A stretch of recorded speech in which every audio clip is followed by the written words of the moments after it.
There's some encouraging news in the effort to combat air pollution in California.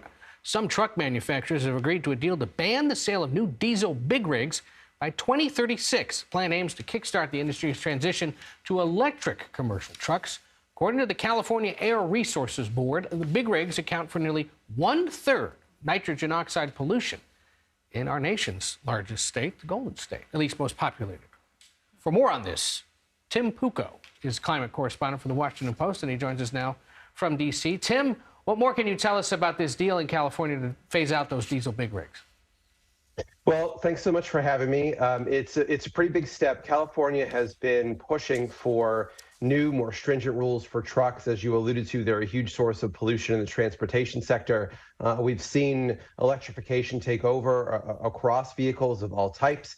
And California's position, and backed up by a lot of environmental groups, is that the technology is far enough along that these trucks exist, and that government, because of the imperative of climate change, should push the industry towards adopting them as much as possible. So California earlier this year approved a ban on sales of new diesel big rigs starting in 2036. And part of this deal, there's some regulatory stuff, but the real big headline move is that the big engine and truck manufacturers are going to support it. They're going to be ready in 2036 in California, and probably a few other states will see about this to have only electric or maybe hydrogen sales, no more conventional engines.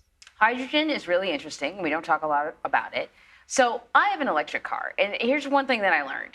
A, electric vehicles are expensive. B, it takes an awful long time to charge your car. You have to factor in that time. And you need infrastructure, you need chargers. So I'm wondering if that's also part of the conversation. Are they going to start to kind of like put together a countrywide charging kind of setup for these big rigs? Yes, there's been a lot of the money approved by Congress to do that. The president, White House, Democrats in D.C. especially, but with some help here and there from Republicans, have helped push for a lot of money to expand charging networks nationwide. California, one of the reasons that they're a leader in rulemakings like this and in deal makings with the auto industry is that California already has a lot of that. EV adoption has been faster in California than in other states. If you drive around in California, you'll see chargers of all types everywhere. The other thing that's happening is that the charge times that you're talking about, they're highly variable and they're improving a lot. There's a lot of technology out there to get these charges done faster. And yes, I think that the important point here is for everyone, not just Californians, is if something like this is going to happen nationally, the trucking industry says they're ready to do it, but they need more of the infrastructure that you're talking about, and they want even more federal support to make it happen. And just to clarify, it is a ban on selling diesel-powered trucks in California come 2036. It's not that diesel-powered trucks like these big rigs are going to be banned on the streets of California. Mm-hmm. It's just you can't sell them anymore within the borders of the state. That's right. Regulators have recognized that there's typically a need for a phase-in. You can't just get rid of all the trucks at once. I believe by the 2040s, though, the plan is to start doing that, to make sure that after 20 years of lead time, that then, yes, eventually, the only thing on the road are zero-emission trucks. I know that initially there was pushback from the industry, and part of their argument was, if you do this, people will just hang on to their diesel trucks longer, and that will be counterproductive because you'll have many filthy diesel trucks belching out bad things into the air. What made them come around? Well, it is a tricky thing. A lot of these engines, especially for like the long haul rigs that we're talking about, they're built to last forever. They're built to be rebuilt, to be fine tuned over time.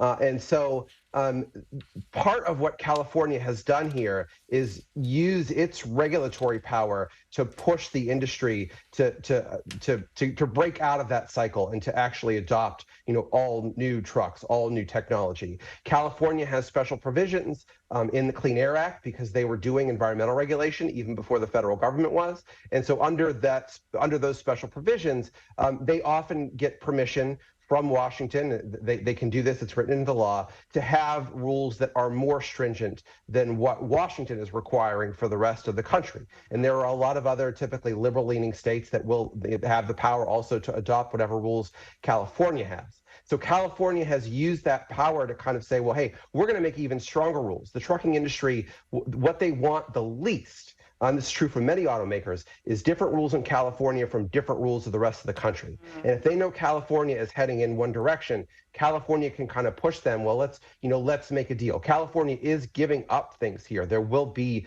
some lighter regulations that they'll adopt as part of this. Mostly very technical stuff. And so by doing that, by having some give, by giving into a full national standard in some of the finer regulations, then the trucking industry said, okay, we'll do a deal with you and we can commit to this bigger picture thing. It's really interesting. It's like you pointed out, Tim, California, so goes the rest of the country. Right. And they have been successful in pushing for regulations on many fronts that helps the environment. Also, Port of Los Angeles, the busiest port in the country, they deal with a lot of trucks. So they have, a particular reason to want to rein this in. Yeah. Tim, Puko, thank you so much. Sure. Thank you.